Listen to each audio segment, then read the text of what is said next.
आत्ताचा जो विकास आहे तो माझ्या मते सिमेंटग्रस्त अशा प्रकारचा विकास आहे की फक्त सिमेंट आणि हे केलं की आपण त्याला विकास म्हणतो।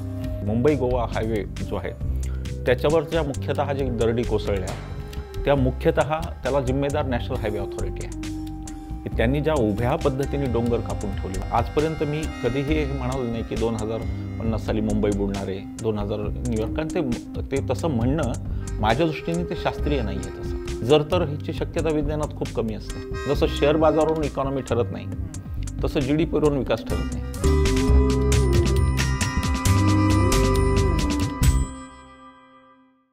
नमस्कार, मी विनायक पाचलक आणि थिंक बँकच्या भारत ॲट 75 या विशेष कार्यक्रमात तुम्हा सगळ्यांचं मनापासून स्वागत। खूप दिवसांनी मी स्टुडिओतून कार्यक्रम करतोय आणि माझ्याबरोबर आहेत डॉक्टर विश्वंभर चौधरी सर। सरांच्या वेगवेगळ्या मुलाखती आपण थिंक बँकवरती बघितल्या आहेत, त्यांना उत्तम प्रतिसाद दिला आहे। पण आज सरांची मी भारताच्या विकासाबद्दल बोलणार आहे। त्याला दोन अँगल आहेत, एक सामाजिक कार्यकर्ते म्हणून सर ज्या भूमिका मांडत असतात त्याबद्दल, आणि दुसरं सरांचा मूळ व्यवसाय, मूळ प्रोफेशन हा पर्यावरणाशी संदर्भात आहे। आजकाल आपण आजूबाजूला विशेषतः महाराष्ट्रात जे घडलं गेल्या काही वर्षात त्याच्यामुळं विकास आणि पर्यावरण याच्याविषयी बोलत असतो। तर या सगळ्यात भारत कुठं आला आहे मला तपासून घ्यायचं आहे। सर, स्वागत आहे पुन्हा एकदा।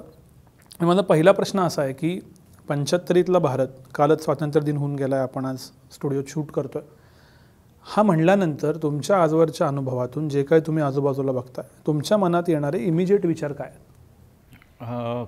खरं म्हणजे मला आता मी तर त्याच नावाने महाराष्ट्रातील लोक मला ओळखतात, पण मी विकास ह्या विषयावर जेव्हा विचार करतो तर तेव्हा मला असं वाटतं की खरोखर ते साधलं का, जे साधायला जायला पाहिजे तो फिजिकल टर्म्समध्ये जर आपण बघितलं तर विकास भरपूरच झालेला दिसतो। म्हणजे असं भारत मागे आहे असं मला अजिबात वाटत नाही।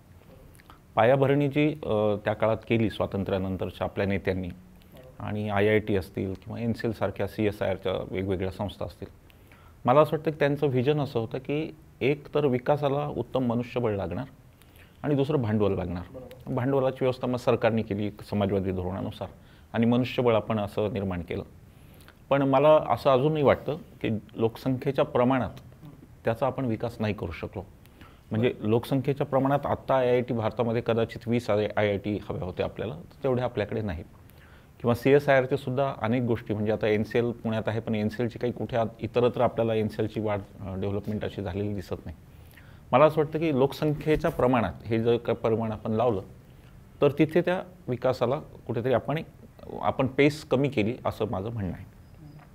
आत्ताचा जो विकास हा शब्द रूढ आत्ता झाला त्यामध्ये खरं IIT काढणं किंवा मनुष्यबळ समृद्ध करणं हे आजकालच्या व्याख्येत बसतच नाही। आजकाल लोक रोडला विकास म्हणतात, उड्डाणपुलाला विकास म्हणतात, मोठी बिल्डिंग बांधली तर त्याला विकास म्हणतात। तर आत्ताचा जो विकास आहे तो माझ्या मते सिमेंटग्रस्त अशा प्रकारचा विकास आहे की फक्त सिमेंट आणि हे केलं की आपण त्याला विकास म्हणतो।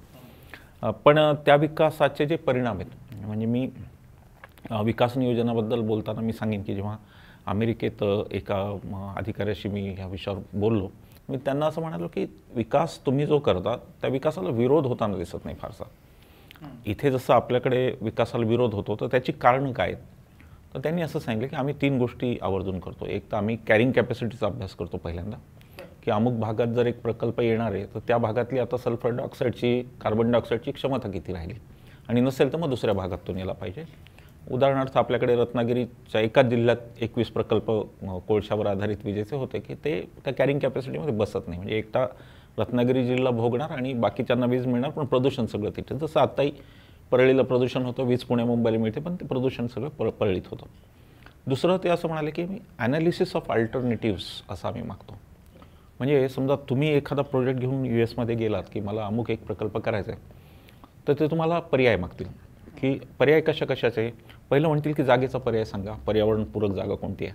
म्हणजे हिमाचल प्रदेशात बळड्रग हे जे काय आपल्याकडे चालतं की कदाचित सगळ्यात प्रदूषण करणारी इंडस्ट्री ती आपण हिमाचल प्रदेशमध्ये नेतो, तसं तिथं चालणार नाही। तर ते म्हणतील की तुम्ही आम्हाला 3 पर्याय जागांचे द्या, त्याच्यातून पर्यावरणीय दृष्टिकोन हे आम्ही सांगू। दुसरं ते म्हणतील की तुम्ही जे काही प्रोडक्शन करणार आहात त्याच्या टेक्नॉलॉजीचे तुम्ही आम्हाला 3 पर्याय सांगा। तुम्ही म्हणालात की फाउंड्री करणार आहे पण मी क्युपोला फर्नेस वापरणार, तर ते नाही म्हणतील। तर म्हणजे की नाही, तुम्हाला इलेक्ट्रिकल फर्नेस घ्यावी लागेल, स्वच्छ इंधन घ्यावं लागेल। इथपर्यंत ते जातं की तुम्ही प्रदूषण नियंत्रण कसं करणार त्याचे पण तुम्हाला 3 पर्याय द्यावे लागतात। तर त्याच्यातून सिलेक्शन जे आहे ते ऑथॉरिटी करणार, गव्हर्नमेंट जे आहे ते सिलेक्ट करणार. ही 2 झालं.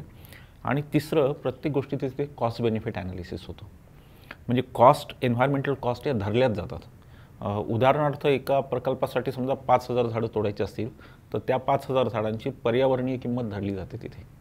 इथे तुम्हाला रस्ते मंत्री असं सांगतील रस्ता बांधणारे की एवढ्या वेळात आम्ही एवढ्या किलोमीटरचा रस्ता केला, पण ते करताना झाडं किती तोडली, ते करताना डोंगर कसे कापले ते तुम्हाला सांगितलं. म्हणजे आता मी परवा चिपळूणला गेलो होतो आणि माझ्या असं लक्षात आलं की मुंबई गोवा हायवे जो आहे त्याच्यावरच्या मुख्यतः जे दरडी कोसळल्या त्या मुख्यतः त्याला जिम्मेदार नॅशनल हायवे ऑथॉरिटी आहे.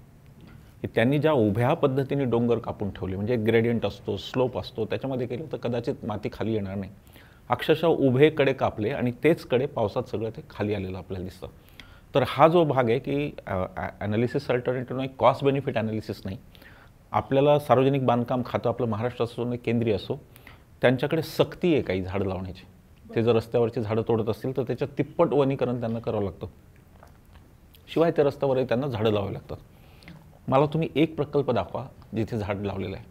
असा एकही, म्हणजे पिंपरी चिंचवडचा रस्त्याचा जो तो अपवाद सोडला तर कोणत्याही हायवेला तुम्हाला झाडं लावलेली दिसत नाहीत.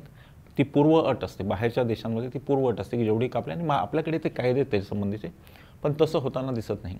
वाटेल तशा, आता तुम्ही कोल्हापूरचेच आहात, तुम्ही पुण्याहून निघा आणि कोल्हापूरला जाताना मी तुम्हाला चॅलेंज देतो, एक तरी टेकडी मला तुम्ही इंटॅक्ट दाखवा, बिलकुल खोदलेली नाही. अशा आता तर तुम्ही टेकड्या खोदल्या, त्यातली माती लूज केली तर हे स्वाभाविक आहे की पाऊस आल्यानंतर ती माती खाली येणार, दरडी कोसळणार. माळींच्यापासून आपण काही शिकलो नाही. मग आता चिपळूणलाही तेच झालं अनेक ठिकाणी. तर चिपळूणचा तर प्रलय तो वेगळा विषय बोलायचा. मला सातत्याने असं वाटतं, राहून राहून असं वाटतं की ही वेळ चुकून पर्वतीवर येऊ नये. पर्वतीचा मी जेव्हा विचार करतो, मी कालच एका आमच्या पत्रकार मित्रांना काही सांगत होतो की पर्वतीला जर हे घडलं तर तुम्ही बघा किती प्रचंड नुकसान होणार आहे, केवढ्या झोपड्या खाली येणार आहेत आणि काय अवस्था होणार आहे. आणि हे काही फक्त आता तेवढ्यापुरतं मर्यादित नाही. म्हणजे पर्वतीला कोणीतरी खोदलं म्हणून हे होत नाही. भूगर्भातल्या ज्या काही गोष्टी चालतात, इतरत्र जी खोदकामं चालू आहेत त्या सगळ्याच्या परिणाम हा त्याच्यावर होणार. आणि म्हणून जो विकास आपण करतो, मी तर विकासाच्या बाबतीत, भारताच्या विकासाच्या बाबतीत मी 2 अपेक्षा फक्त ठेवू नये.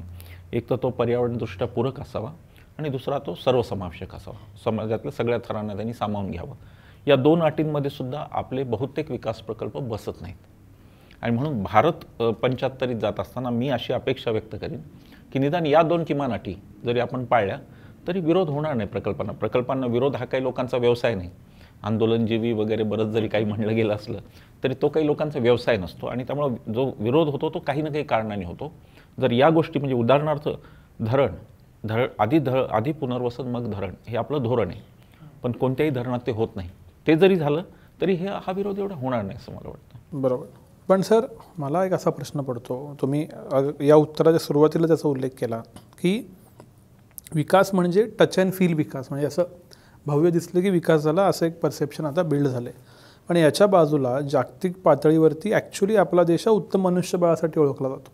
मग ते CEOज असतील, आपली काय IT ब्रेन गेन व्हॉटेवर, पण आपल्या माणसांच्या बुद्धिमत्तेसाठी म्हणजे मनुष्यबळासाठी देश ओळखला जातो. पण असं नक्की कधी आणि का झालं की त्या सॉफ्ट विकासापेक्षा टच अँड फील विकास महत्त्वाचा झाला? ह्याला कारण काय? मला वाटतं की हे 91 नंतर फार वेगाने घडलं. त्याचं कारण असं की 91 नंतर जागतिकीकरणानंतर कोणी काही म्हणा, म्हणजे जागतिकीकरणाचा तर आम्ही विरोधच केला, पण असं एक आहे की जागतिकीकरणाने आपला आर्थिक स्तर उंचावला. एक मोठा मध्यमवर्ग तयार झाला ज्याच्या आकांक्षा खूप वाढल्या. म्हणजे असा एक मध्यमवर्ग आपल्याकडे 91 पासून तयार व्हायला लागला ज्याची आकांक्षा ही होती की शनिवार रविवार मी मॉलमध्ये असावं, छान छोट्या बाळासाठी बाबा गाडी घेऊन मी एका हातात घेऊन मी असं, ते पण आकांक्षा त्या होत्या. त्या आकांक्षांमधून हे वाढलं असं मला वाटतं. आता विकास म्हणजे नेमकं काय याच्यावरती कधी डिबेटच आपल्याकडे झालं नाही. कारण आपला विकास आपण कधीच ठरवला नाही, तो नेत्यांनी ठरवला. आमका रस्ता कुठून जावा हे नेत्यांनी ठरवलं. त्याची गरज आहे का? मग तो आपला जसा सेनापती बापट रोडचा पूल की तो बांधला का हेही कळलं नाही, पाडला का हेही लोकांना कळलं नाही. तर विकासाचे जी नियंत्रण आहेत ना, ती सगळीच्या सगळी राजकारणी लोकांकडे. लोकांना त्याच्यामध्ये घटनात्मक तरतूद असून, असून आपण विचारू शकतो, आपण वॉर्ड सभा घ्यायला सांगू शकतो, पण ते आपण घेत नाही. आणि त्याच्यामुळे झालं असं की विकास हा विषय एकतर राजकारणी किंवा अधिकारी किंवा कंत्राटदार या तिघांच्या हातात राहिला. त्याच्यात आपलं कॉन्ट्रीब्युशन शून्य आहे. म्हणजे पुण्यामध्ये बागा किती असाव्यात याच्यावरती तुमचा माझा काही कंट्रोल नाही. ते कुठेतरी महापालिकेत तो ठराव होतो, तशा त्या बागा होतात, मग त्या जमिनीवर काहीतरी वाद होतो वगैरे वगैरे वगैरे. आता सगळ्यात गंभीर आपल्या विकासातली गोष्ट आहे, त्याची आपण नोंद आधी घेतली पाहिजे. सगळ्यात आधी आपलं जे जंगलाचं क्षेत्र आहे ते आता 22% आलं आहे. जागतिक मानक त्याचा 33% आहे. म्हणजे कुठेही असो, अगदी तुमची एखादी रेसिडेन्शियल स्कीम जरी असेल तरी तिथे अपेक्षा अशी आहे की 33% मोकळ्या जागा झाडांच्या आणि असल्या पाहिजे. आज आपण ते पूर्ण करत नाही. त्या झालेलं असं आहे की ह्याच्यामध्ये जंगलांचा संकोच झाला. आता कोणीतरी म्हणेल हे मागच्या जागतिकीकरणापासून झालं का, तर तसं ते नाही आहे, ते पूर्वीपासून चालू आहे. पहिल्यांदा जंगलं सगळ्यात भारतातली तुटली ते रेल्वे लाईन्ससाठी तुटली, रेल्वेच्या स्लीपर्ससाठी पहिल्यांदा जंगलं तुटली. पहिल्यांदा भारतातली जंगलं तुटली ती चहाच्या झाडांसाठी तुटली. म्हणजे पश्चिम घाटात आपल्याला माहिती आहे की चहाचे मळे जे केरळात झाले ते जंगल तोडून झाले. त्याच्या आधीचं बोलायचं झालं तर शेती ही जंगल तोडूनच झालेली आहे तयार. त्यामुळं जंगल जाणे ही प्रक्रिया काही नवी नाही. जंगलं नष्ट होत राहतात, पण त्याच्यावर नवी जंगलं तयार होतात, मानवनिर्मित जंगलं तयार होतात. आहे त्या जंगलांचा आपल्याला तुम्हाला ती त्याचा आवाका वाढवायला लागतो आणि त्या जंगलांचं नीट नियोजन करायला लागतं. म्हणजे मी मध्ये फेसबुकवर पोस्ट पण लिहिली होती की मी ह्याच्यावरून आपल्या व्हिएन्नावरून बुडापेस्टला जात होतो आणि तिथे मोठं जंगल आहे. त्या जंगलात जागोजागी 5-5 किलोमीटरवर त्यांनी वरून पूल काढलेत भव्य, ॲनिमल कॉरिडॉर म्हणून, फक्त जंगली, आणि त्याच्यावरती झाडं आहेत त्या पुलांवर. तर ते जे असतं ना की तो जो विकासाचा तो एक डायमेन्शन असतो की विकास म्हणजे भकाशीकरण नाही, विकास म्हणजे हे निसर्गाच्या कलानी गेलं पाहिजे, तो आपल्याकडे नाही. आणि त्यामुळं आपल्या विकासात खूप आपल्याला दोष दिसतात. आपल्याकडे आपले जे शिकलेले लोक आहेत त्यांचा पण चलता हा ॲटिट्यूड असतो, म्हणजे किंवा हे चालतं तेवढं, मग काही हरकत नाही. इंजिनिअरिंगचं अगदी गळ्याशी आलं तरच आपण म्हणतो की नाही हे आता असं केलं पाहिजे, पण अदरवाईज त्याच्यात सौंदर्यदृष्टी म्हणा, एस्थेटिक्स म्हणा, किंवा याच्यातून आपल्याला काहीतरी एक्सलंट करायचं म्हणा, ती भावना आपल्या शिक्षणातून लोकांमध्ये रुजू शकली नाही आणि त्यामुळं ती विकासाची तफावत आहे असं मला वाटतं. पण आजकाल अजून एक बदल झाला आहे, तो म्हणजे युनायटेड नेशन्सने एक सस्टेनेबल डेव्हलपमेंट गोल्स आणले जे 15 आहेत आणि खूप साऱ्या ठिकाणी निदान म्हणजे अजेंडामध्ये, निदान पॉलिसीमध्ये या गोल्सना अनुसरून आम्ही विकास करू असं म्हणतात. तर या सस्टेनेबल डेव्हलपमेंट गोल्सनुसार भारताचा विकास आहे का आणि त्या दिशेनं तो जातोय का? आपल्याला काही वेळा एक ज्याला आपण कंपल्शन म्हणू, सक्ती म्हणू जगाची, ती सक्ती जगाची आपल्याला असते. मग ते बासेल कन्व्हेन्शन असो किंवा इतर गोष्टी असो, पॅरिस कराराचा आपण भाग असो. पण त्या सक्तीमध्ये होतं काय की ते इंटर नेशन असं जेव्हा ते येतं तेव्हा तिथे डिबेटचे मुद्दे वेगळे असतात. तुम्ही किती विकास करता, आम्ही किती विकास करतो, मग तुमचं एमिशन रेट काय, आमचं एमिशन. आता त्यामध्ये एक असा व्ह्यू आहे की, आणि तो असायला पाहिजे, की जो प्रोडक्शन करतो त्याची कार्बन फुटप्रिंट आहे का जो वापरतो त्याची आहे. म्हणजे आज चायना जगात सगळ्यात जास्त एमिशन करतं. आता एमिशनचं तुम्ही पाहिलं तर emission is directly proportional to GDP. जेवढा तुमचा GDP वाढतो तेवढं तुमचं एमिशन वाढणार, कारण तुम्ही त्या प्रक्रिया जलद केल्या, अधिक केल्या वगैरे वगैरे. आता चायना ग्लोबली सगळ्यात जास्त पोल्यूट करतो. याचा अर्थ चायना ते कन्झम्पशन नाही करत, चायना फक्त त्याच्यातून प्रॉफिट कमावतो. फुटप्रिंट आपली येते. एक चायनाची गोष्ट काही इथं आली तर ती माझी फुटप्रिंट आहे, कार्बन फुटप्रिंट. तर हे जे आहे ते जागतिक पातळीवर याला फार मेजरमेंट नाही आणि याला खूप अशा सिस्टमॅटिक पद्धतीने अजूनही त्याचा ॲप्रोच नाही. म्हणजे कार्बन क्रेडिट्सचं तुम्ही पहा की तसं भारताला त्याचा काही फार फायदा झाला नाही कार्बन सिक्वेस्ट्रेशन आणि ह्यामध्ये. तर त्यामुळं मी ह्याला खूप ग्लोबल फ्रंटला नाही पाहत खरं सांगायचं म्हणजे. मला असं स्पष्टपणे वाटतं की पर्यावरण हा पूर्णतः लोकल मुद्दा आहे. हे सगळे लोकल एकत्र होऊन ग्लोबल इम्पॅक्ट होईल ते वेगळं आहे, पण तो इम्पॅक्ट लोकल आहे. कित्येकदा तो इम्पॅक्ट इंडिव्हिज्युअली आहे. म्हणजे खादी कशासाठी, गांधींनी खादी का, पांढरीच खादी का, तर पांढरी खादी अशासाठी की डाय लागत नाही, म्हणजे केमिकल वाचलं जातं, केमिकल लागणार नाही, आणि कापसाचं नैसर्गिक वस्त्र म्हणजे खादी. आता हे ठीक आहे की खादीलाही सुद्धा शिवाय कापूस लागतो, म्हणजे कापसाला पाणी लागतंच, म्हणजे खादीची पण स्वतःची काहीतरी फुटप्रिंट आहे, आपल्या प्रत्येकाची काहीतरी फुटप्रिंट आहे. मी इंडिव्हिज्युअल ती अशासाठी म्हणतो की मॉलमध्ये जाऊन 20 कपडे एकदम आणणं हे फुटप्रिंट वाढवणंच आहे.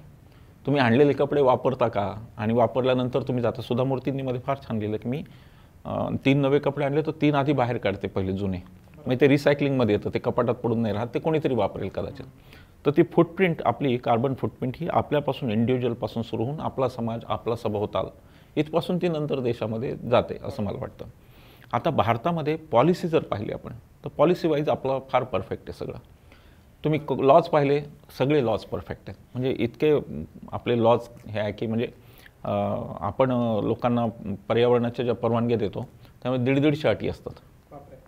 याच्या उलट कित्येक स्मार्ट सिस्टीम जगात अशा आहेत की एक नदीच्या काठावर पेस्टिसाईडचा फार मोठा कॉम्प्लेक्स येते. 152 पेस्टिसाईड युनिट आहेत, 152.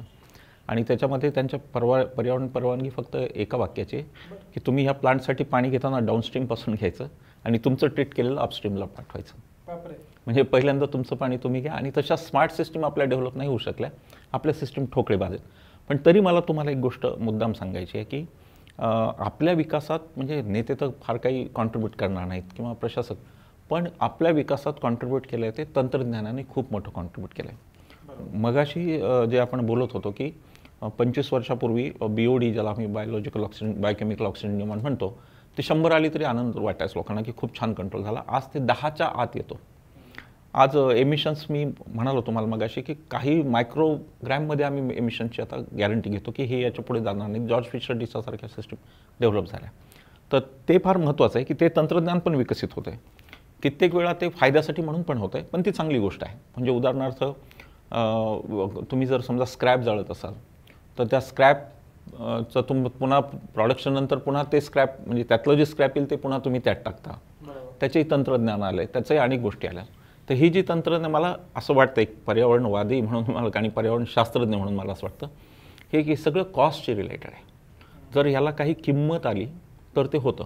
म्हणजे उदाहरणार्थ उद्या सरकारने असा निर्णय घेतला की प्लास्टिकचे जे काही कंटेनर आपल्याकडे येतील ते कंटेनर त्याच सप्लायरला परत जातील. म्हणजे आत्ता इथे आपली प्लास्टिकची बाटली आहे तर ती बाटली त्या बिस्लेरीलाच परत जाईल किंवा जे काही असेल. असं जर काय पॉलिसी झाली आणि त्याच्यामध्ये जर इन्सेंटिव्ह काही राहिला किंवा बिस्लेरीने आधी 12 रुपयाला तुम्हाला बाटली दिली आणि 1 रुपयाला ती परत घेतली, असं जर काही राहिलं तर या योजना होऊ शकतात. पण आपल्याकडे ते इन्सेंटिव्ह नाहीत, त्याच्यासाठी सिस्टीम नाही आणि मग कचऱ्याचे ढीग आपण गोळा करतो. तर भारताच्या विकासाला जे आव्हान आहे ते ह्या नव्या तंत्रज्ञानाचं रूपाने त्याला सोडवता येतं. पण ते सोडवताना ते करण्याची इच्छाशक्ती लागते. तंत्रज्ञानावर काही खर्च करावा लागतो आणि सगळ्यात मुळाशी माझा देश स्वच्छ राहायला पाहिजे, छान राहायला पाहिजे ही भावना त्यासाठी बिल्डअप व्हायला लागते. बरोबर. तुम्ही तंत्रज्ञानाचा उल्लेख केलात म्हणून मला विशेषत्वाने विचारायचं आहे की मग पुढच्या विकासाची दिशा कशी असली पाहिजे. म्हणजे उदाहरणार्थ आता इलेक्ट्रिक व्हेकलला प्रचंड पुश केलं जातं आहे. काल ओलाची पण आली. खूप लोकांच्या इलेक्ट्रिक व्हेकल्स आता आजूबाजूला व्हिजिबल दिसत आहेत. 4 व्हीलर्स आल्या. मग आता असे पर्यावरणपूरक विकासाचे प्रयोग आहेत का आणि असं करत मग आपण पुढचे काही वर्ष विकास केला पाहिजे का देश म्हणून. एक असं म्हणलं जातं की सायन्स ही अशी गोष्ट आहे की which does not solve a problem without creating 10 more problems. हे सायन्सचं सत्य आहे आणि हे काही कोणी नाकारण्याला अर्थ नाही. आता आपण जेव्हा म्हणतो की आपण इलेक्ट्रिकला जातो तेव्हा हे नॅचरली आपण कोळसा त्याच्यावरचा जास्त वापरून, कारण आपली आत्ता सगळीच ऊर्जा जवळपास कोळशातून येते जास्तीत जास्त. मग सोलार आलं तर मग गोष्ट वेगळी आहे. मग विंड एनर्जीवर काय आलं तर गोष्ट, पण तुर्त तरी हे सगळं विजेवर चालणार. तेव्हा ती यानं त्या स्वरूपात ती फुटप्रिंट राहणार. फक्त आता डिझेलचा वापर कमी होईल आणि कोळशाचा वापर वाढेल, इतका त्याचा फरक पडेल. पण तरीही म्हणजे मी असं अजिबात म्हणत नाही की टेक्नॉलॉजी चेंज होऊ नयेत.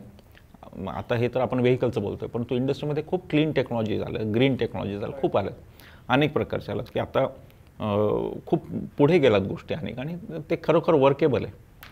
तसं जर असेल तर त्याला काहीच हरकत नाही. पण हे शेवटी आयुष्य जे माणसाचं जे आयुष्य आहे सगळं किंवा मानवी जीवनाचा जो शोध असतो तो कमीत कमी नुकसानीकडे जातो नेहमी. तो कधीच ॲब्सोल्यूटकडे जात नाही. म्हणजे तुम्हाला अशी टेक्नॉलॉजी आत्तापर्यंत अवेलेबल नाही की कदाचित सूर्याच्या खूप जवळ आपण काहीतरी एक इन्स्टॉल करून फक्त एक बीम पृथ्वीवर येईल आणि सगळ्या पृथ्वीची गरज भागेल, असं आत्ता काही नाही. त्यामुळं व्यावहारिकता पाहून पण नुकसान होताना कमीत कमी आपल्याला जास्तीत जास्त साऊंड एन्व्हायरमेंटली साऊंड अशा टेक्नॉलॉजीकडे आपण जाऊ शकतो. तर तसं शक्य आहे. म्हणजे मी काही त्याच्याकडे पेसिमिस्टिकली पाहत नाही. आता याच्यामध्ये अनेक आपलं जो वर्क कल्चर आहे त्याचे पण अनेक प्रश्न निर्माण होणार. आपल्याकडच्या इलेक्ट्रिकलच्या सर्व्हिसेसपासून त्या गोष्टी असणार, मग प्रत्येकाच्या सोसायटीत ते लागणार का, इथपासून अनेक गोष्टी आहेत. पण ते जे येतं ते ठीक आहे. म्हणजे मी असं म्हणेन की थेट रस्त्यावरचे एमिशन, कार्बन एमिशन कमी होणार आहे त्याच्यातून. असं जर आता इथे आपण कॉस्ट बेनिफिट ॲनालिसिस करायला पाहिजे की आत्ताच्या खनिज तेलामुळं जे प्रदूषण होतं आणि त्याचं जर आपण कोळशाशी कम्पेअर करून नाही ह्याच्यात एमिशन तर काहीच नाही, 0 एमिशन येईल.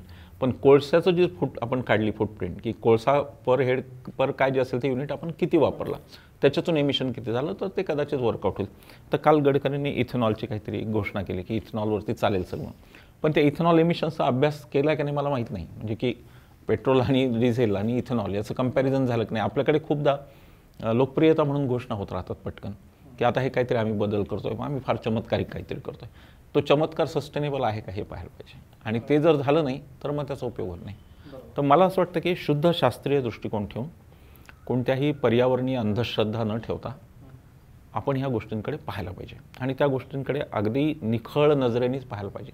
म्हणजे GM फूडचा जो विरोध मला अजूनही कळलेला नाही काय. म्हणजे मला एक सायकॉलॉजी आपल्या भारतीयांची कळत नाही. आपल्याकडे एक फार वाईट अशा पद्धतीची एक सायकॉलॉजी आली की जे केमिकल ते वाईट. तसं नाही, तुमच्या शरीरात शेकडो केमिकल्स आहेत स्वतःच्या. लोक म्हणतात की आयुर्वेदिकमध्ये केमिकल नाही, असं नाही. हेवी मेटल्स आहेत त्याच्यात सुद्धा वापरतात.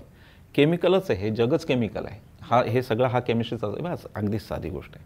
कुठल्याही ऑर्गॅनिक कॉम्पोनंट जेव्हा आपण त्याला विघटन करतो ऑर्गॅनिक पदार्थाचं, तेव्हा त्याच्यातून CO2 पाणी आणि ऊर्जा येणार, हे जागतिक सत्य आहे. आणि हे सगळं केमिकल आहे. तेव्हा केमिकलबद्दलचे जे आपले अट्टहास असतात की केमिकल म्हणजे वाईट, तो काही खरा नाही. याचा अर्थ सगळे केमिकल चांगले आहेत का, DDT चांगले का, असं अजिबात नाही. पण तो तारतम्याने विवेकाने घेण्याची गोष्ट आहे. त्याच्यासाठी मला असं वाटतं की देशामध्ये एक असं कन्सेन्सस तयार झाला पाहिजे. आणि त्या कन्सेन्ससला पॉलिटिशियन्सनी करून उपयोग नाही, तो या देशातल्या शास्त्रज्ञांनी केला पाहिजे की खरोखर काय दुष्परिणाम आहेत हे केमिकल. आता आपण तर सकाळपासून केमिकल वापरतो, टूथपेस्टपासून शरीरात पण केमिकल्स आहेत. तर हे लोकशिक्षण याच्याबद्दल व्हायला पाहिजे. आणि विकासाच्या कल्पना करताना आपल्या पर्यावरणीय अंधश्रद्धासुद्धा राहता कामा नयेत, हे आपल्याला पाहायला पाहिजे. म्हणजे मला आजपर्यंत मी कधीही हे म्हणालो नाही की 2050 साली मुंबई बुडणार आहे, 2000 न्यूयॉर्क. कारण ते तसं म्हणणं माझ्या दृष्टीने ते शास्त्रीय नाही आहे. तसं तुम्ही एक मॅथमॅटिकल मॉडेल केलं आणि त्या आधारे तुम्ही सांगता की टेम्परेचर इतकं वाढलं तर असं होईल. पण जर तर ह्याची शक्यता विज्ञानात खूप कमी असते.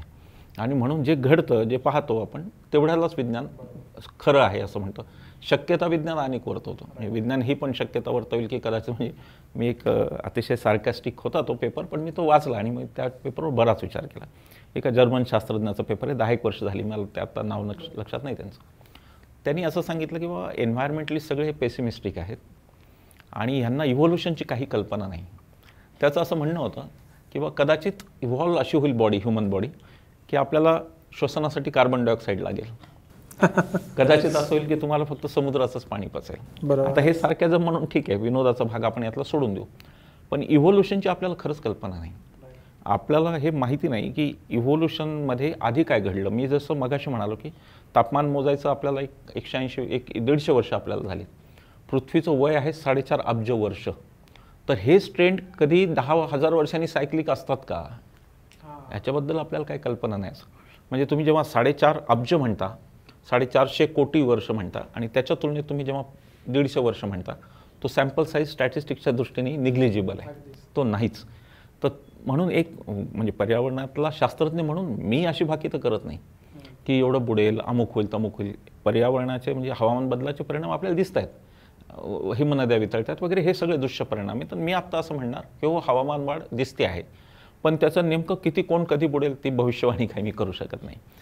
त्याचबरोबर त्याला जो मी मगाशी म्हणालो की इव्होल्युशनचा एक डायमेन्शन आहे, त्याला पर्यावरण उत्क्रांतीचा एक डायमेन्शन आहे. आज जे आपलं शरीर आहे हे उत्क्रांती होत आलेलं आहे. आणि आपल्याला हे मान्यच केलं पाहिजे की आपण भले काही स्वतःला म्हणू, शास्त्र म्हणू, अमकं म्हणू तमकं म्हणू, पण एक निसर्गाची स्वतःची प्रक्रिया आहे, तिच्यावर कंट्रोल कोणाचं नाही तिथे. आणि ती एक शास्त्रशुद्ध प्रक्रिया आहे. इव्होल्युशन उत्क्रांती हा अपघात नाही आहे, सिलेक्शन ऑफ कॅरेक्टर्स किंवा हा काही हे अपघात नाही आहे, हे हजारो वर्षाचा अनुभव, त्याच्यातून तो निसर्ग ॲडॅप्ट करत असतो. तर आपल्याला तो पुढचा सिक्वेन्स आपल्याला माहिती नाही आहे काय असणार आहे. आपल्याला आपण त्याची पुढे गॅरंटी घेऊ शकत नाही की 2040 साली हे शहर, मी नाही गॅरंटी घेऊ शकत. त्यामुळे तिथे बोलताना मला कदाचित शास्त्र म्हणून मला असं म्हणायला लागेल किंवा जागतिक हवामान बदलाची चिन्ह बरीच दिसत आहेत. कार्बन एमिशन आपलं वाढलेलं आहे, याच्यात काही हार्मच नाही की आपण एमिशन तर कमी करू, भले काय शहरं बुडणार आहेत का नाही, अमुक काय व्हायचं ते होईल. पण आत्ता हिताचं काय आहे, मानवी प्रजातीच्या, मानवी जातीच्या हिताचं आत्ता काय आहे, तर तुम्ही कार्बन एमिशन्स कमी करा, तुम्ही तुमची लाईफस्टाईल बदला, तुम्ही पर्यावरणीय सगळे धोके जे आहेत ते धोके टाळून तुम्ही पुढे जा, असं तर नक्कीच म्हणता येईल. मी तेवढंच म्हणणार. बरोबर. हां, युval नोआ हरारी सेपियन्समध्ये म्हणतो की शेती करायला लागलो तेव्हाच आपण निसर्गाला मॉडिफाय करायला सुरुवात केली. पण आता आपण विकासाबद्दल बोलत असताना कायम आत्तासुद्धा इलेक्टोरल मॅन्डेट म्हणून, चर्चा म्हणून आपण कायम GDPच्या गोष्टी करतो. आत्ता आपल्या पुढचं एक सेट ध्येय असं आहे की 5 ट्रिलियनची GDP करायची. तर असं GDPच्या नंबर्समध्ये विकास मोजणं कितपत योग्य देश म्हणून? एका एन्व्हायरमेंटलिस्ट एक वाक्य आहे, ते फार चांगलं वाक्य आहे. You can not expect indefinite development, infinite development on A finite अर्थ, ऑन फायनाईट अर्थ. असं त्यांचं म्हणणं की एक ग्लोब आहे हा, फायनाईट आहे हा, याच्या मर्यादा ठरल्या, याच्या जॉग्राफिकल सीमा ठरल्या. इथे इनफायनाईट विकास असू शकत नाही, त्याच्या लिमिट्समध्येच हा विकास होणार. GDP चं जे आहे ना, GDP हा खूप मोठा घोळ आहे असं माझं मत आहे स्वतःचं. म्हणजे उदाहरणार्थ माझी शेती आहे आणि माझ्याकडे धान्य पिकतं. शेतीचं पहिलं प्रयोजन धान्य पिकवणे स्वतःसाठी हे आहे. आपण जगणे, आपल्या शेतावरचे काम करणारे जगवणे, आपल्या गुराढोरांना जगवणे हे शेतीचं पहिलं प्रयोजन आहे. आता हे जे कन्झम्पशन आहे हे कधी GDPत येतं असं मला वाटत नाही. त्याचं GDPत कधी मोजलंच जात नाही. त्यामुळे शेतीचा GDP हा कायम अंडर रेटेड आहे असं माझं स्वतःचं मत आहे. आणि मी माझ्या घरी जर 10 पोती धान्य ठेवत असेल, बैलांसाठी कडबा ठेवत असेल, ते अकाउंट फॉर कधीच होत नाही. तो माल बाजारात येत नाही, तो GDPमध्ये धरला जात नाही. मला असं वाटतं की त्यामध्ये मोठा दोष आहे शेतीचा. म्हणजे आता गंमत अशी आहे की आत्ता आपण शेतीची जी आपला एरिया आहे एकूण तो 52% आहे. आपल्या देशात जमिनीचं जर आपण लँड यूज या हिशोबाने आपण पाहिलं तर 52% ही आपली शेती आहे. शेतीचं GDP धरताना कसं धरतात मला माहिती नाही. दुसरं म्हणजे आता GDP ही एका अर्थाने म्हणजे अगदी स्कॅन्डिनेव्हियन कंट्रीज धरा किंवा अगदी आपलं भूतानसारखा शेजारचा देश धरा, तिथे GDP ही कल्पना जवळपास त्यांनी संपवलेली आहे. आणि ते आता ग्रॉस हॅपीनेस इंडेक्सचं बोलत आहे. तो आनंदी राहण्याचा जो इंडेक्स आहे तो मला वाटतं महत्त्वाचा आहे. भारतासारख्या देशाने तोच अडॉप्ट केला पाहिजे. त्याचं कारण असं की एवढी प्रचंड लोकसंख्या आणि एवढ्या वेगवेगळ्या कल्पना लोकांच्या स्वतःच्या विकासाबद्दलच्या, आणि हे सगळं एकूण डायमेन्शन लक्षात घेता GDP हा काही भारताचा किंवा कोणत्याच देशाचं खरं म्हणलं तर अमेरिका वगैरे ठीक आहे, म्हणजे त्यांनी आता ते त्यांचं मॉडेलच सेट झालं आहे, किंवा चायनाने स्वतःचं मॉडेल सेट केलं. पण भारताला अजूनही संधी आहे. ग्रॉस नॅशनल हॅपीनेस जर मोजता आला तर त्याच्या टर्म्समध्ये विकास मोजला पाहिजे. मला असं वाटतं की भूतान हा आपल्यापेक्षा कितीतरी सुखी आहे. तो आपल्यापेक्षा गरीब आहे पण कितीतरी सुखी आहे. मला GDP ही कल्पना मला खरंच मनातून ती पटत नाही. आणि मला असं वाटतं की ते विकासाचं परिमाण आहे. जसं शेअर बाजारावरून इकॉनॉमी ठरत नाही तसं GDPवरून विकास ठरत नाही. शेअर बाजारमध्ये 1% लोक आहेत फार, तसं मला वाटत नाही की GDPवरून तसा विकास ठरवावा. राईट. आपण बऱ्याचशा गोष्टी या मुलाखतीत पर्यावरणाच्या अंगानं बोलतोय, पण मला हा प्रश्न विचारायचा आहे कारण तुम्ही तितकेच ॲक्टिव्ह सामाजिक कार्यकर्ते आहात, मत मांडत असता.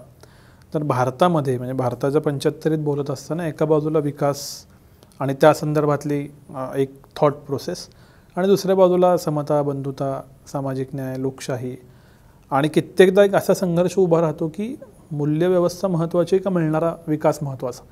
तर या कॉन्फ्लिक्टकडं तुम्ही कसं बघता? मला वाटतं याच्यासाठी आपल्याला विकास आणि चंगळवाद या 2 गोष्टी वेगळ्या कराव्या लागतील. म्हणजे जर मूल्यव्यवस्थेबद्दल जर आपण बोलत असू तर मग कॉन्झर्वेशन हे पण मूल्य आहे. जे गांधीजी म्हणाले की इथे नीड सगळ्यांची भागू शकते पण ग्रीड नाही भागू शकणार. तर समतेचा सुद्धा तोच विचार आहे की आपल्या संसाधनांवर आपल्या सगळ्यांचा समान जर हक्क असेल तर केवळ एकाजवळ पैसे जास्त आहेत म्हणून तो जास्त वापरतो खूप, असं होऊ नये. लागतील तेवढी संसाधनं सगळ्यांनी वापरावी. ती नीड आपली पृथ्वी नक्की पूर्ण करेल पण ग्रीड नाही पूर्ण करणार. त्यामुळं ते जर आपण पाहिलं तर आपल्या विकासाला, म्हणजे आता तुमचा थोडक्यात प्रश्न मी असा घेतला की तुम्ही राज्यघटनेशी विकासाची तुलना कशी करता, असा थोडक्यात तो प्रश्न आहे. मला असं वाटतं की म्हणजे प्रश्न खूपच चांगला आहे आणि त्या प्रश्नावर खूप विचारही व्हायला पाहिजे. कारण की समता असेल म्हणजे आता आपण बाकीची समता सोडू, सामाजिक वगैरे सोडू, पण आर्थिक समतासुद्धा घटना सांगते. तर शेतकऱ्यांची आर्थिक समता आपण साधली का, आणि साधली असेल तर लाखो आत्महत्या झाल्या का, आणि हा विकास आहे का, हा प्रश्न पण येईल आपल्यासमोर. नुसतंच ते नाही, कित्येकदा शोषण एका भागाच होतं आणि त्याचं बेनिफिट्स दुसरं. विदर्भात वीज तयार होणार आणि मुंबईत ती वापरली जाणार, पुण्यात वापरली जाणार, का तर आपली पेईंग कॅपॅसिटी आहे त्या लोकांची नाही, म्हणून ते वीज तयार होते तिथं ते 8 तास अंधारात आहेत. तर मला असं वाटत नाही की हा विकास समतोल झाला. हा विकास समतोल न होण्याचं एक मुख्य कारण त्याचं केंद्रीकरण हे पण आहे. म्हणजे IT अकोल्यात जाऊ शकली असती, अमरावतीत IT बिझनेस जाऊ शकला असता. ITला काही लोकेशन स्पेसिफिक काही नाही. आता तर लोक वर्क फ्रॉम होमच करत आहेत. पण ते आपलं नियोजन पूर्ण फसलं. विकास नियोजन आपलं पूर्ण फसलं की मुंबई पुण्यात काय असलं पाहिजे. पुणे जर एज्युकेशन हब आहे तर मग तिथे एज्युकेशनच्या गोष्टी होतील. ऑटोमोबाईल असेल तर पिंपरी चिंचवडला ऑटोमोबाईल होईल. पण मग ITची पुण्यात गरज नाही. म्हणजे IT पुण्यात, एज्युकेशन पुण्यात, ऑटोमोबाईल पुण्यात, इलेक्ट्रॉनिक्स पुण्यात, सगळंच पुण्यात असं कसं होईल. हे मला असं वाटतं की आणि त्या केंद्रीकरणातून आजचे प्रश्न निर्माण झाले शहरीकरणाचे. लोक येत आहेत राहायला आणि हे सगळं दिसतं आहे. तर त्या मला असं वाटतं की केंद्रीकरण हा मुख्य गोष्ट ही राहिली की ज्याच्यामुळं आपला विकास बऱ्याच अंशी गंडलेला आहे असं मी मानतो. दुसरं मी म्हणालो की विकास नियोजनामध्ये लोकांचं ऐकलं जात नाही. म्हणजे जर समजा विचारलं की आम्ही इथे असा खालून एक सबवे काढायचा विचार करतोय, तुम्ही किती वेळा जाता या रस्त्यावरून, तुम्हाला काही त्याचा उपयोग होईल का. लोक म्हणाले की आम्हाला काय उपयोग नाही होणार, तर तुम्ही बांधू नका. इतकं साधं आहे. म्हणजे लोकांना काही खूप कळतं असंही नसतं, पण लोक वेडे असतात असंही नसतं. तर त्या नियोजनात ती त्रुटी आहे आपल्या नियोजनात. आता तुम्हाला गंमत सांगतो, पब्लिक हिअरिंग होतं. या पब्लिक हिअरिंगचं जे तुम्ही लोकसुनावणी पाहिली ना, ते अत्यंत उपचार म्हणून केले जातात. कुठल्या तरी वर्तमानपत्रात जाहिरात द्यायची जेणेकरून लोकच येणार नाहीत. आले लोक तर त्यांना प्रश्न विचारू द्यायचे नाही, त्यांना शंका बोलू द्यायच्या नाही. एखादा खेड्यातला माणूस म्हटला की बाबा धूर होणार आहे का, त्याला हसायचं. तो धूर होणार आहे का म्हणतो तेव्हा तुम्ही त्याला एमिशनचे रेट सांगितले पाहिजेत की हे एवढं फ्युएल जाणार आहे. तुम्ही त्याला अकाउंटेबल आहात, तुम्ही त्याला जबाबदेही तुमची आहे. पण तसं होत नाही आपल्याकडे. तर हे जे झालं आहे की कागदावर सगळं आहे. कागदावर लोकसुनावणी आहे, लोकांचं ऐकणं आहे, पब्लिक हिअरिंग आहे. पब्लिक लिसनिंग नाही बरं का, पब्लिक हिअरिंग आहे. ते हिअरिंग म्हणजे ऐका आणि सोडून द्या. हे सगळं आपलं जे आहे ते कागदावर आहे, पण ते प्रत्यक्षात येत नाही. याचा अर्थ मी असं अजिबात म्हणणार नाही की सगळंच वाईट चाललं आहे. अनेक सुधारणा झाल्यात, आपल्या कायद्यांनी अनेक सुधारणा केल्या. मी तुम्हाला गंमत सांगतो की 2004ला हिंदुस्तान टाइम्समध्ये एक बातमी आली दिल्लीच्या. त्या बातमीचं शीर्षक होतं अँड क्वायटली फ्लोज मैली यमुना. आणि त्या बातमीमध्ये त्यांनी यमुनेमध्ये कन्स्ट्रक्शन ॲक्टिव्हिटीमधून किती राडारोडा येतो हे त्यांनी दिलं होतं. आपल्या सुप्रीम कोर्टने त्याची सुमोटो कॉग्निझन्स घेतला, दखल घेतली आणि पर्यावरण विभागाला, केंद्रीय पर्यावरण मंत्र्याला विचारलं की हे का चाललं आहे असं. त्यांनी सांगितलं बा आमच्याकडे नाही ते तर लोकल गव्हर्नमेंट खाली. तर सुप्रीम कोर्टने ते 21 दिवसाच्या त्यांच्याकडे घ्यायला लावलं. आणि आज त्याचा परिणाम असा आहे की आज जे प्रकल्प 20,000 स्क्वेअर मीटरच्या पुढचे येतात किंवा टाउनशिप येतात, त्यांची फुटप्रिंट आज तुमच्या माझ्या, म्हणजे मी प्रभात रोडला राहतो किंवा सदाशिव पेठेत राहतो किंवा नारायण पेठेत राहतो, माझ्यापेक्षा त्यांची फुटप्रिंट कमी आहे. त्याचं कारण त्यांना सिवेज ट्रीटमेंट प्लांट स्वतःचा लावावा लागतो, त्यांना स्वतःचं सोलारची सिस्टीम घ्यावी लागते आणि त्यांना स्वतःचा ऑर्गॅनिक वेस्ट कंपोस्टर ज्याला आम्ही म्हणतो, कचरा, ओला कचरा, म्हणजे स्वतःचा कचरा, स्वतःचं पाणी म्हणजे सांडपाणी आणि स्वतःचं इलेक्ट्रिसिटीच्या ऐवजी सोलार, हे सगळं त्यांना स्वतःला घ्यावं लागतं. आणि ती फुटप्रिंट त्यांची शहराची म्हणजे सार्वजनिक आरोग्यावरचा, सार्वजनिक व्यवस्थांवरचा जो आपण खर्च पाहिला तो त्यांचा कमी होतो. ही चांगली गोष्ट झाली की, आणि त्यातल्या कमिट्याही चांगल्या आहेत आणि त्यात लोकांना हे केल्याशिवाय पुढे जाऊ देत नाहीत. हे जे काही आहे ते योग्य आहे. म्हणजे मी असं अजिबात म्हणणार नाही की जे काही ते सगळं संपलं वगैरे नाही, पण तरी त्या प्रोसेसची गती कमी आहे. ते आपल्याला अजून वेगळ्या पद्धतीने करायला पाहिजे. आपल्याला त्याचं इम्प्लिमेंटेशनमध्ये पाहायला पाहिजे की याची अंमलबजावणी कितपत होते. आपल्याला त्या यंत्रणांमध्ये जो काही मॉनिटरिंगचा भाग आहे, जे काही पाहणं आहे की बाबा ह्याची खरोखर तुम्ही मॉनिटरिंग केली, ते आपल्याकडे तेवढंसं स्ट्रॉंग नाही. त्याचं कारण मॅनपॉवर नाही वगैरे, सरकारकडे काय असेल ते असो. पण ही गोष्ट खरी आहे की अनेक गोष्टी चांगल्याही घडल्या. 75 वर्षाचा विकास असं जेव्हा आपण म्हणतो तेव्हा खूप काही चांगलंही घडलं आहे, खूप काही आपण शिकलो आहे, खूप काही आपण सुधारलो आहे. म्हणजे तुम्हाला सांगतो की पूर्वी इंडस्ट्रियल पॉलिसीच नव्हती आणि त्यामुळे साखर कारखाना नदीच्या शेजारीच यायचा का, तर मळी सगळी नदीत सोडायला मोकळे. आज तसं त्यांना आणता येत नाही. तर हे जे काही घडलं हे आपण इव्होल्युशन आहे. आपण शिकलो की नाही, हे मळी सोडली की पाणी प्रदूषित होतं, हे आपण शिकलो.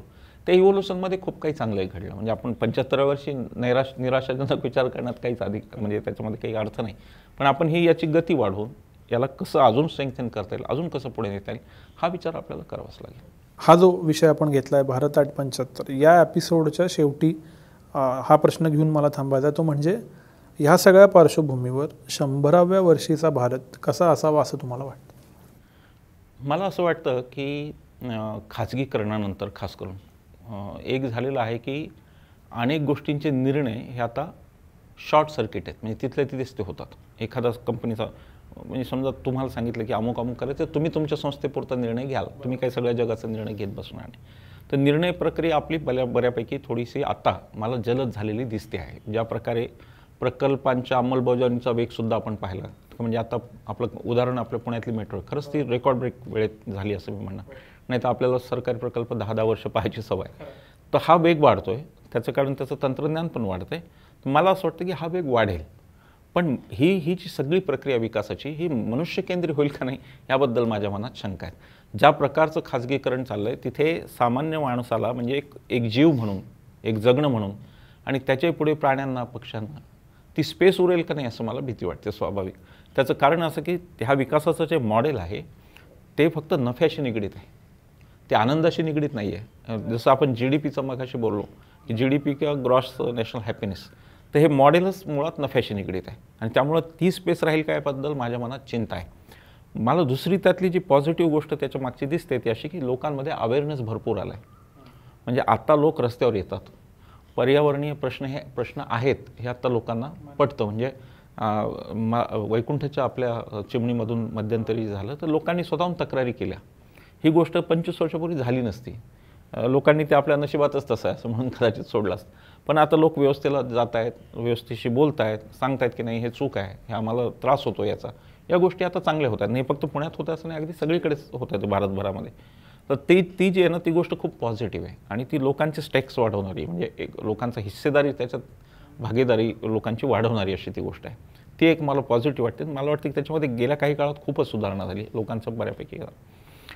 अजून एक गोष्ट मला वाटते की जगभराचं जे भांडवल येत आहे, म्हणजे मल्टीनॅशनल कंपन्यांच्याबद्दल आपल्याकडे पूर्वग्रह खूप आहेत आणि मल्टीनॅशनल हे इथे लुटायला येतात वगैरे.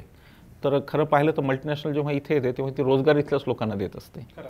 प्रॉफिट ते कमावतात ही गोष्ट खरी आहे, पण काही अतिरेकी विचार आपण जेव्हा करतो स्वदेशीबाबतचा, म्हणजे स्वदेशी असावं मी पण स्वदेशीच्या बऱ्याचशा बाजूनी, पण ते सगळ्या बाबतीत नाही होऊ शकत. आणि मग तिथे आपण म्हणू शकत नाही की ही मल्टीनॅशनल म्हणून. आज तुम्ही कुठलाही एन्व्हायरमेंटल डेटा काढा, मिनिस्ट्री ऑफ एन्व्हायरमेंटचा घ्या, CPCB सेंट्रल पोल्युशन कंट्रोल, तुम्हाला सगळ्यात जास्त कंप्लायन्स या कंपन्या करताना दिसतात. कारण त्यांच्या देशात त्यांना मोठे दंड होतात त्याच्यावर आणि त्यामुळे ते सांभाळून येत नाही. त्यांना आता ते सावधपण आलेलं आहे त्यांच्यात. ते आपल्या कंपन्यांमध्ये अजून आलेलं नाही. आपल्या कंपन्या अजूनही ट्रॅडिशनल पद्धतीने चालतात. मल्टीनॅशनल कंपन्या जेव्हा येतात म्हणजे त्यात पुन्हा कोणताच विकास काही सगळंच चांगलं घेऊन येत नाही. मंगल कलश नसतो कधी विकासाचा की तो आला ना तर सगळं मंगल होणार. त्याचे साईड इफेक्ट असणार, ते जोखावे लागणार.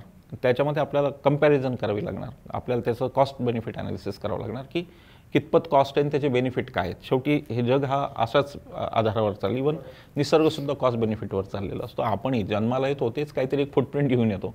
आपण जन्मालापासून पाण्याचं कन्झम्पशन करतो ते काही असणारच. तर त्याचा बॅलन्स करणे, त्याला विवेकपूर्ण पद्धतीने आणि निसर्गाच्या कलाने त्याच्याकडे पाहणे, मला वाटतं हे पुढच्या काळात व्हावं आणि ते झालं तर ती चांगली गोष्ट आहे. सर तुमचे खूप आभार. स्वातंत्र्याच्या या सिरीजमध्ये कुठंवर आलो आणि कुठं जायचं आहे यावेळेला एक वेगळा पर्यावरणपूरक आणि सर्वसमावेशक विकासाचा अँगल तुमच्यामुळं आज आम्हाला कळाला. त्याबद्दल थिंक बँककडून तुमचे खूप खूप आभार.